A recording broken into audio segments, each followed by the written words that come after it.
Al-Sir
ईमानदार मोमेन मोमेनात के रजब शाबाনের খায়ের বরকত যেন আল্লাহ পাক দান করেন সকলে বলেন আমিন এবং আরো দোয়া করবেন আল্লাহ পাক যেন আমাদের হায়াতটাকে যাদেরকে আল্লাহ পাক বাঁচিয়ে রেখেছেন তাদেরকে যেন আল্লাহ পাক রমজান পর্যন্ত আল্লাহ পাক হায়াতটাকে বৃদ্ধি করিয়া দেন সকলে বলেন আমিন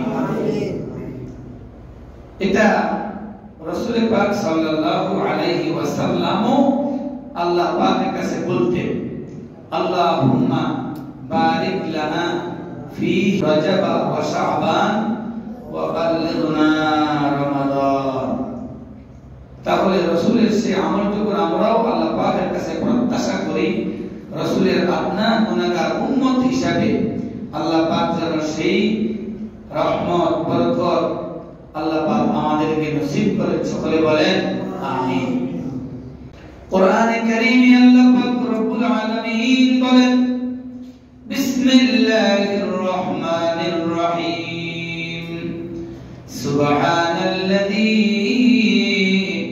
আসরা বি'আবদিহি লাইলাম মিনাল মাসজিদিল হারাম ইলাল মাসজিদিল আকসা إلى المسجد الأقصى الذي باركنا حوله لنريه من آياتنا إنه هو السميع البصير سبحان الله أسرى من البرمون سبحان الذي أسرى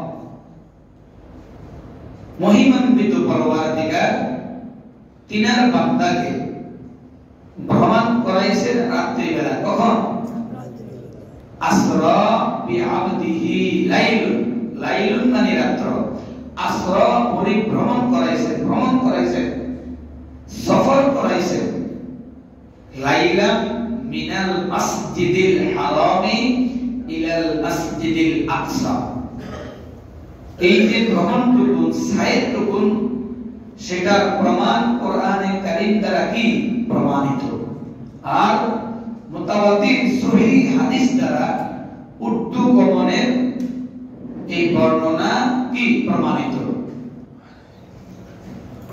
তাহলে এই যে ভ্রমণ করাইলেন রাসূল কারীম সাল্লাল্লাহু আলাইহি ওয়াসাল্লাম তিনি ওনার চাচাতো বোন উম্মে হানি আবু তালিবের কন্যা উম্মে হানির ঘরে তিনি শায়িত ছিলেন সুবহানাল্লাহ বলেন উম্মে হানির ঘর থেকেই হযরত জিবরাইল আলাইহিস সালাতু ওয়াস সালাম এবং হযরত মিকাইল আলাইহিস সালাতু ওয়াস সালাম আরো একজন ফেরেশতা আগমন করলেন উম্মে হানির ঘর থেকে রাসূল করিম সাল্লাল্লাহু আলাইহি ওয়াসাল্লামকে কি করলেন? উঠাইলেন। তিনি উর্দু গমনে এই ভ্রমণের জন্য প্রস্তুতি হিসাবে ওযু করলেন। কি করলেন? ওযু করে তিনি ওনার এই সাধারণ সম্ভাষণের জন্য, এই ভ্রমণ করাইবার জন্য বাহন হিসাবে বেহেশত থেকে বুরাক নামক একটা জন্তু, একটা জীব আল্লাহ পাক পাঠাই দিলেন জিবরাইল আলাইহিস সালাতু ওয়াস সালামের মাধ্যমে। বুরাক তৈরি রাসূল করিম সাল্লাল্লাহু আলাইহি ওয়াসাল্লাম নিজেও কি তৈরি, বুরাকে উঠবেন রাসূলুল্লাহ সাল্লাল্লাহু আলাইহি ওয়াসাল্লাম, কিন্তু বুরাক কিছু নড়াচড়া করতেছেন। কি করতেছেন? একটু নড়াচড়া করতেছেন। জিবরাইল বলে, বুরাক তুমি কি জানো তোমার উপর কে সওয়ারি হবে? তুমি কি জানো? কুল কায়নাতের যিনি নবী, যিনি আল্লাহর পেয়ারা, আল্লাহর হাবিব, যাকে সৃষ্টি না করলে আসমান জমিন লৌহ কলম কিছুই সৃষ্টি হতো না, সে আল্লাহর পেয়ারা হাবিব আল্লাহ পাকের সাথে দিদার লাভের জন্য তোমার উপর সওয়ারি হবে। খবরদার, খবরদার, তুমি বেয়াদবি করিও না। কিতাবে আসছে বুরাকের জবান খুলে গেল। বুরাক বললেন, ও ভাই জিবরাইল, আমার নড়াচড়ার কারণ কি তা তো জিজ্ঞাসা করেন নাই। আমার একটা আরজি আজকে এই সময়ে আল্লাহর পেয়ারা হাবিবের প্রতি আছে। আজকে যেমন আল্লাহর হাবিবকে আমার উপর সওয়াল করা, আল্লাহ পাকের দরবারে নেওয়ার হুকুম দেওয়া হয়েছে, হাসরের দিন যেন আমার উপরে সওয়াল হয়ে আল্লাহর হাবিব বেহেশতে যেন আমি পৌঁছায়া দিতে পারি। সুবহানাল্লাহ। সমর্থন পাওয়া গেল। রাসূলুল্লাহ সাল্লাল্লাহু আলাইহি ওয়াসাল্লাম বুরাকের উপর আরোহণ করলেন। বুরাকের গতি হলো দ্রুত বিদ্যুতের চাইতে গতি। বুরাক তার দৃষ্টির সীমানার শেষে তার পাগুলো ফেলেন, কিন্তু বুরাকের নিয়ন্ত্রণের দায়িত্ব আল্লাহ পাক আল্লাহর হাবিবের কাছে দিয়েছে। অর্থাৎ আল্লাহ রাসূল যদি থামো, কি হবে? থেমে যাবে। যদি বলেন চলো, চলে। রাসূলুল্লাহ সাল্লাল্লাহু আলাইহি ওয়াসাল্লামকে নিয়ে বুরাক, জিবরাইল, মিকাইল সহ আরো ফেরেশতারা চলতেছেন। রাসূলুল্লাহ সাল্লাল্লাহু আলাইহি ওয়াসাল্লাম এক স্থানে গিয়ে বললেন, হাবিব আল্লাহ, আপনি এখানে একটু অবতরণ করুন, এখানে একটু কি করেন? নামেন, এখানে 2 রাকাত নামাজ পড়েন। ওই এলাকাটা ছিল খেজুর বৃক্ষের এলাকা, ঘন ঘন খেজুরের বাগান। 2 রাকাত নামাজ পড়লেন, নামাজ পড়ে আবার বুরাকের উপর উঠলেন। জিবরাইল রাসূলুল্লাহকে জিজ্ঞাসা করলেন, ইয়া রাসূলুল্লাহ, ইয়া হাবিবাল্লাহ, আপনি কি জানেন এই স্থানে কোথায় আপনি অবতরণ করেছেন, 2 রাকাত নামাজ পড়েছেন? রাসূল বললেন, না, আমি তো এর আগে এখানে আসি নাই। জিবরাইল বলে, এটা হবে আপনার হিজরতের স্থান, বর্তমান নাম হলো ইয়াসরিব, কিন্তু আপনার আগমনের পরে এই স্থানের নাম হবে মদিনা। বলেন সুবহানাল্লাহ। এখন নাম কি? ইয়াসরিব। এই খেজুর বৃক্ষের এলাকা বসতি। রাসূলুল্লাহ সাল্লাল্লাহু আলাইহি ওয়াসাল্লাম আরো অনেক দূর চলে গেলেন। লাল মাটির নিশানা দেখা যায়। জিবরাইল বললেন, ইয়া রাসূলুল্লাহ, বুরাক থামান, এখানে অবতরণ করুন, নামান। এখন এখানে 2 রাকাত নামাজ আদায় করে যে স্থানে দ্বিতীয়বার নামলেন, রাসূলুল্লাহ সাল্লাল্লাহু আলাইহি ওয়াসাল্লাম বলতেছেন, আমি দেখতেছি আমার ভাই মুসা, সুবহানাল্লাহ বলেন, আমার ভাই মুসা তার কবরে দাঁড়িয়ে দাঁড়িয়ে নামাজ পড়ে। সুবহানাল্লাহ। নবীরা কি মারা গেছে? কথা বলেন না। সহিহ হাদিস, অস্বীকার করার কোনো জো নাই। রাসূল বলতেছেন আমি দেখতেছি আমার ভাই মুসা তার কবরে দাঁড়ায়া কি করে? নামাজ পড়ে। রাসূলুল্লাহ সাল্লাল্লাহু আলাইহি ওয়াসাল্লাম সেখানে নামলেন, 2 রাকাত নামাজ পড়লেন, আবার চলে গেলেন, আবার উঠলেন, ঘোড়াকে রওনা। আরো কিছু দূর যাওয়ার পরে বেতেলহাম নামক স্থানে সেখানে বললেন থামেন, এখানে নামেন, 2 রাকাত নামাজ পড়েন। নামাজ পড়া হলো সেখানে। রাসূলুল্লাহ সাল্লাল্লাহু আলাইহি ওয়াসাল্লাম দেখলেন সেখানে হযরত ঈসা আলাইহিস সালাতু ওয়াস সালাম তার কবরে দাঁড়ায়া নামাজ পড়তেছে। সুবহানাল্লাহ। রাসূল সেখানে 2 রাকাত নামাজ পড়লেন। নামাজ পড়ার পরে এবার আবার রওনা দিলেন ঘোড়াকে চড়ে। আরো কিছু দূর যাওয়ার পরে জিবরাইল বললেন ইয়া রাসূলুল্লাহ ঘোড়াকে গতি নিয়ন্ত্রণ করুন এবং এখানে অবতরণ করুন, 2 রাকাত নামাজ পড়ুন। রাসূলুল্লাহ সাল্লাল্লাহু আলাইহি ওয়াসাল্লাম সেখানে নামলেন, 2 রাকাত নামাজ পড়লেন। 2 রাকাত নামাজ পড়ে আবার ঘোড়াকে আরোহণ করলেন। জিবরাইল বলে ইয়া রাসূলুল্লাহ ইয়া হাবিবাল্লাহ আপনি কোথায় নেমেছেন, কোথায় নামাজ পড়েছেন আপনি কি জানেন? বললেন না না, বলে এখানে হযরত ইব্রাহিম আলাইহিস সালাতু ওয়াস সালামের অবস্থান। রাসূল যখন নামলেন তখন তিনি দেখলেন সেখানে হযরত ইব্রাহিম আলাইহিস সালাতু ওয়াস সালাম ওনার কবরে দাঁড়িয়ে দাঁড়িয়ে নামাজ পড়তেছে। সুবহানাল্লাহ। এবার চলে গেলেন বুরাক বাইতুল মাকদিস, লাইলাম মিনাল মাসজিদিল হারামি ইলাল মাসজিদিল আকসা। সুবহানাল্লাহ। মসজিদে আকসা, যেই মসজিদ দিয়ে এখন কি ইহুদি নাসারার দল মুসলমানদেরকে নামাজ পড়তে দেয় না। মসজিদের ভিতরে হাজার হাজার নবী রাসূলের মাজার সেখানে উপস্থিত, হাজার হাজার নবী রাসূলের মাজার সেখানে। রাসূলুল্লাহ সাল্লাল্লাহু আলাইহি ওয়াসাল্লাম বাইতুল মাকদিস চলে গেলেন।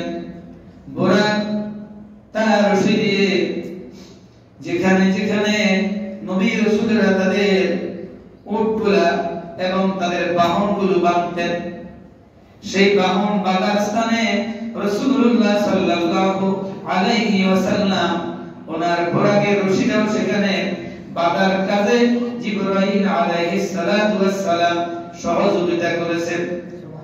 যে লকের ভিতরে রশি দিয়ে বাঁধতেন, লকটা দীর্ঘদিন থেকে বন্ধ হয়ে আছে, কি আছে? বন্ধ হয়ে আছে। জিবরাইল আলাইহিস সালাতু ওয়াস সালাম ওই বন্ধ ছিদ্রটাকে খুলে দিলে রাসূল দেখতেছেন বাইতুল মাকদিসের ভিতরে বহু মানুষ নামাজ পড়তেছে, কেউ রুকু অবস্থায়, কেউ দাঁড়ানো অবস্থায়, কেউ সিজদারত অবস্থায়।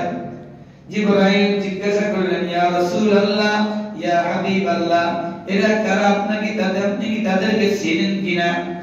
রাসূলুল্লাহ বলেন না না। জিবরাইল বলেন এখানে আদম সফিউল্লাহ থেকে শুরু করে ঈসা রূহুল্লাহ পর্যন্ত এই পৃথিবীতে আল্লাহ পাক যত নবী রাসূল মানুষের হেদায়েতের জন্য পাঠিয়েছেন সকল নবীদের আজকে এই মজলিসে আগমন। সুবহানাল্লাহ। রাসূল বাইতুল মাকদিসে প্রবেশ করলেন, সেখানে গিয়ে 2 রাকাত নামাজ পড়লেন। সকল নবীদের রূহগুলো সেখানে অবস্থান করতেছে। ইমামত কে হবে? ইমাম কে হবে? হযরত জিবরাইল আলাইহিস সালাতু ওয়াস সালাম রাসূলুল্লাহ সাল্লাল্লাহু আলাইহি ওয়াসাল্লামকে ডান হাত মুবারকে ধরে ইমামের স্থানে তিনাকে দাঁড় করায়া দিলেন এবং বলে দিলেন আপনি হলেন ইমামুল আম্বিয়া।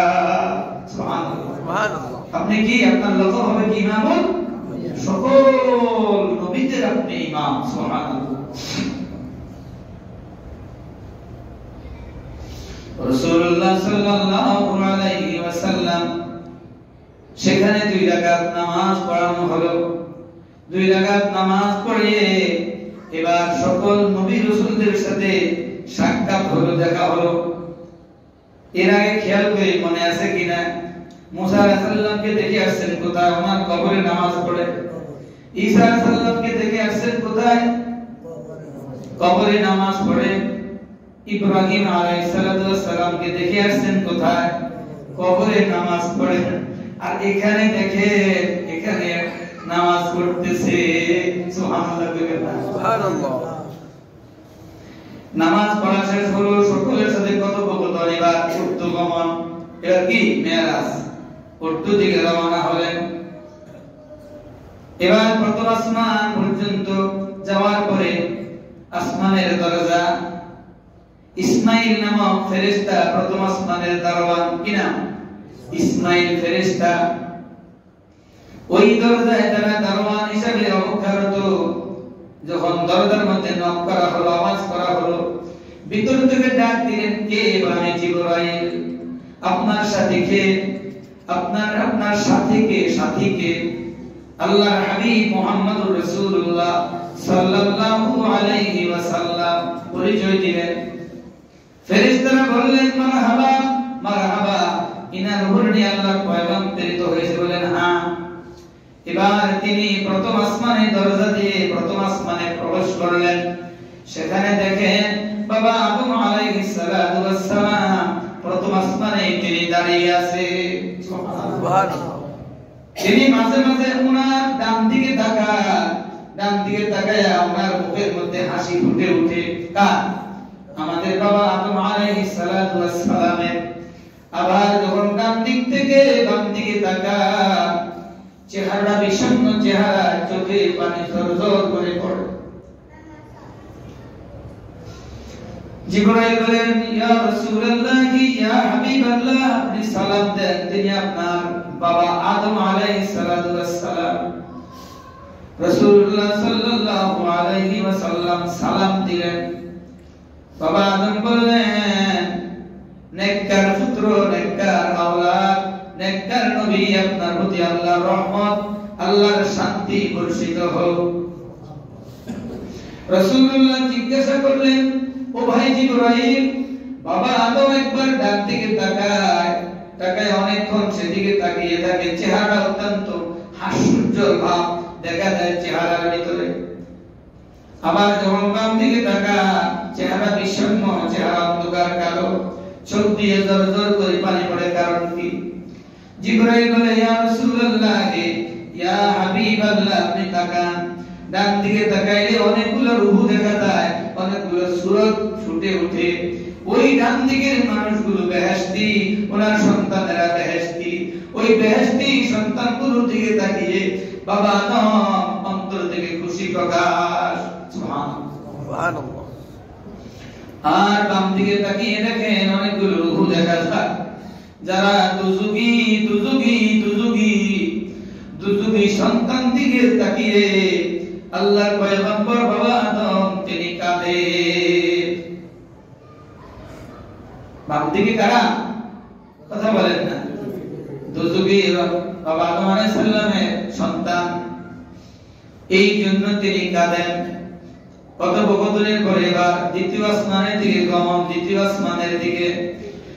আসমানের দরজায় যখন নক করলেন, ভিতর থেকে আওয়াজ জিজ্ঞাসা করা হলো, কে? আমি জিবরাইল। তোমার সাথে কি? আমার সাথে হলো আল্লাহর প্যারা হাবিব মুহাম্মদ সাল্লাল্লাহু আলাইহি ওয়াসাল্লাম। বল, মারহাবা মারহাবা, ইনার উপর দিয়ে আল্লাহর পয়গাম প্রেরিত হয়েছে। বলেন, হ্যাঁ। এবার দ্বিতীয় আসমানে অবতরণ করলেন। সেখানে হযরত ঈসা আলাইহিস সালাতু ওয়াস সালাম ও হযরত ইয়াহইয়া আলাইহিস সালাতু ওয়াস সালামের সাথে দেখা। সুবহানাল্লাহ বলেন না? সুবহানাল্লাহ। এর আগে কোথায় দেখছেন বলেন না? ঈসা আলাইহিস সালামকে দেখছেন একবার কবরের মধ্যে নামাজ পড়ে, আবার দেখলেন কোথায়? বাইতুল মাকদিসের মধ্যে নামাজ। এবার দেখেন দ্বিতীয় আসমানে ইয়াহইয়া আলাইহিস সালাতু ওয়াস সালাম এবং ঈসা আলাইহিস সালাতু ওয়াস সালাম সম্পর্কের দিক দিয়ে হলো খালাতো ভাই। দুইজন কি? খালাতো ভাই। ঈসা আলাইহিস সালাতু ওয়াস সালাম হযরত ঈসা আলাইহিস সালাতু ওয়াস সালামের সাথে কথোপকথন হলো, সালাম বিনিময় হলো, সাদর সম্ভাষণ জানানো হলো। দ্বিতীয় আসমান পরিভ্রমণ শেষ, এবার তৃতীয় আসমানের দিকে গমন। তৃতীয় আসমানের দরজায় গিয়ে নক করলেন, ফেরেশতারা জিজ্ঞাসা করলেন কে? আমি জিবরাইল। সাথে কে? মুহাম্মদ সাল্লাল্লাহু আলাইহি ওয়াসাল্লাম। ভিতরে তৃতীয় আসমানের ভিতরে প্রবেশ করার পরে সেখানে সাক্ষাৎ হলো হযরত ইউসুফ আলাইহিস সালাতু ওয়াস সালামের সাথে। সুবহানাল্লাহ। আল্লাহ পাক সৃষ্টির মধ্যে যত সৌন্দর্য দান করেছেন, সৌন্দর্যের অর্ধেক অংশ হযরত ইউসুফ আলাইহিস সালাতু ওয়াস সালামের রূপ লাবণ্যতার মধ্যে আল্লাহ পাক দান করে দিয়েছে। সুবহানাল্লাহ। ইউসুফ আলাইহিস সালাতু ওয়াস সালামের সাথে সালাম বিনিময় হলো, কথোপকথন হলো। এবার তিনি চতুর্থ আসমানের দিকে গমন। সুবহানাল্লাহ বলেন না? চতুর্থ আসমানে তিনি প্রবেশ করলেন। অনেক লম্বা কথা, সময় কম। চতুর্থ আসমানে ঢুকে সেখানে সাক্ষাৎ হলো হযরত ইদ্রিস আলাইহিস সালাতু ওয়াস সালামের সাথে। সুবহানাল্লাহ বলেন। ইদ্রিস আলাইহিস সালাতু ওয়াস সালামকে আল্লাহ পাক সশরীরে জীবন্ত অবস্থায় আসমানে তুলে নিয়েছে। সুবহানাল্লাহ। ইদ্রিস আলাইহিস সালাতু ওয়াস সালাম বেহেশতে প্রবেশ করার জন্য বেহেশতের দরজায় দরজায় ঘুরে, বারান্দায় বারান্দায় ঘুরে, দরজার সামনে গেলে ভিতর থেকে আওয়াজ আসে, আল্লাহর পয়গম্বর ভিতরে প্রবেশ করার অনুমতি নাই, অনুমতি নাই। যতক্ষণ পর্যন্ত আল্লাহর পেয়ারা হাবিব মুহাম্মদুর রাসূলুল্লাহ সাল্লাল্লাহু আলাইহি ওয়াসাল্লামের উম্মতের প্রবেশ অধিকার না হবে, ততক্ষণ পর্যন্ত বেহেশতে খোলা হবে না। ইদ্রিস আলাইহিস সালাতু ওয়াস সালামের সাথে রাসূলুল্লাহ সাল্লাল্লাহু আলাইহি ওয়াসাল্লামের স্বাগতম বিনিময় হলো, দেখা সাক্ষাৎ হলো, সালাম বিনিময় হলো। এবার তিনি পঞ্চম আসমানের দিকে রওনা দিলেন।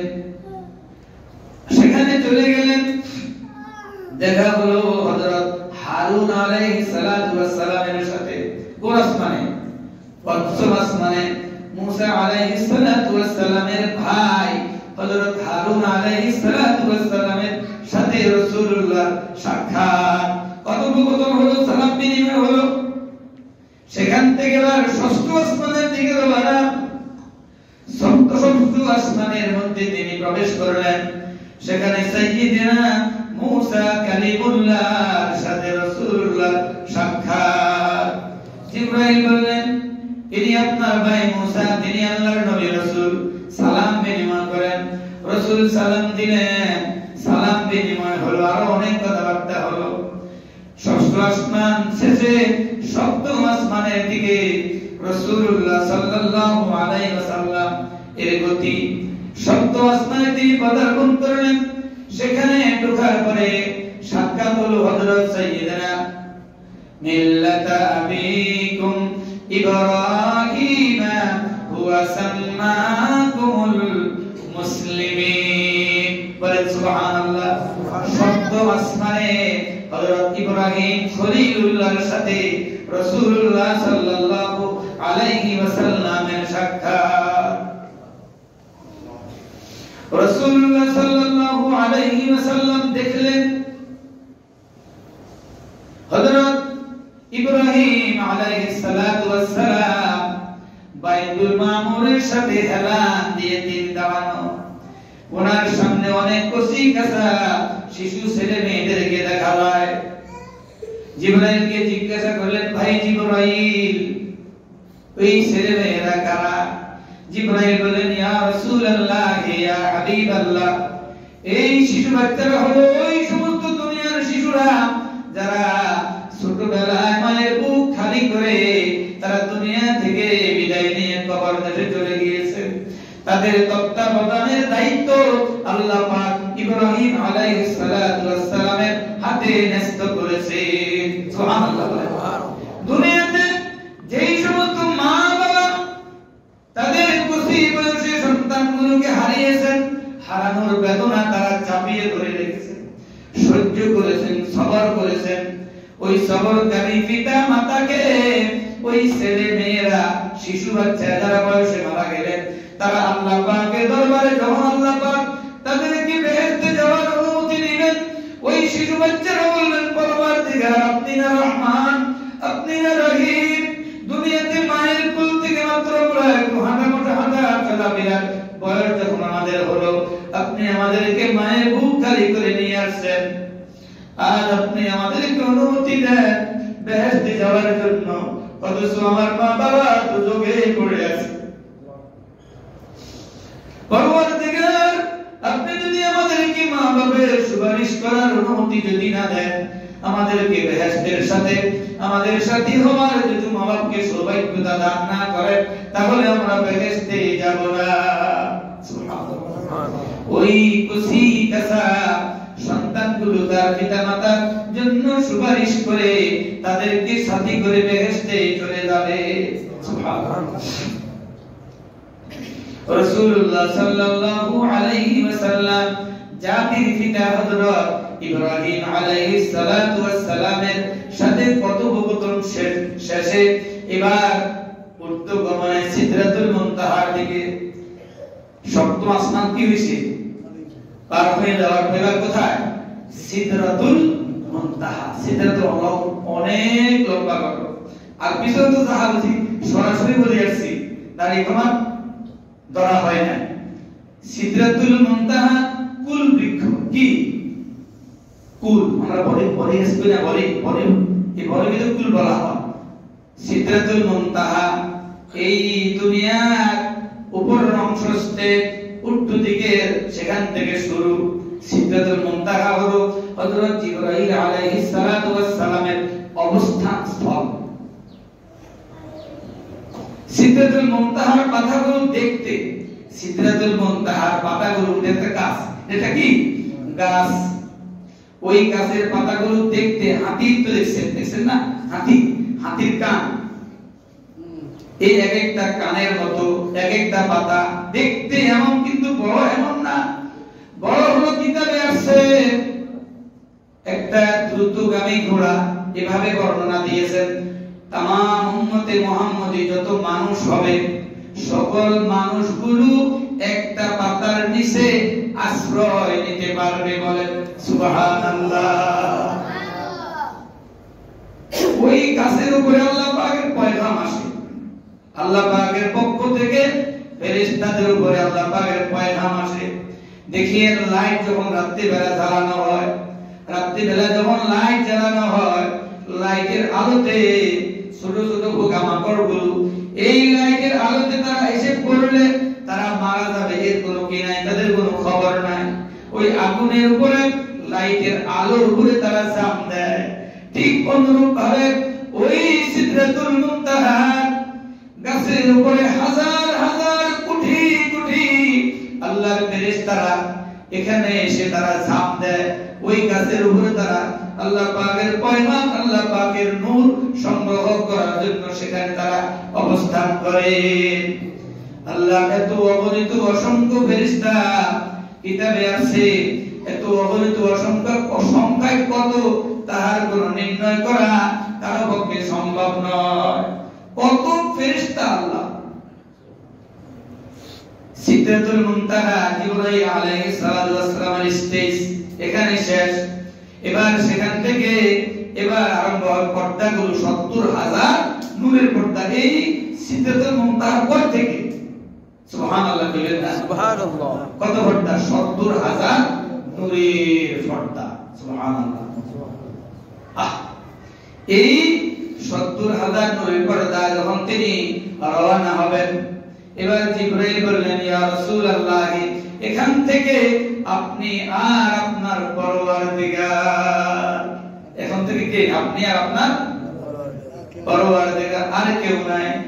রাসূলুল্লাহ বললেন, ভাই জিবরাইল, ওইখানে কাবা থেকে শুরু করে এই সিদরাতুল মুনতাহা পর্যন্ত সঙ্গী ছিলে, এখন একজন সঙ্গী আরেকজন সঙ্গীকে কিভাবে ছেড়ে যায়?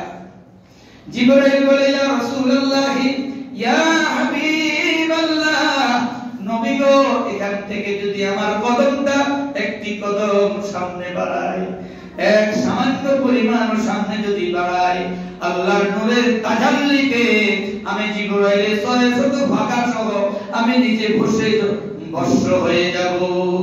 সুবহানাল্লাহ। এখান থেকে আরেকটি কদম যাওয়ার আর কোনো আমার জন্য সুযোগ নাই।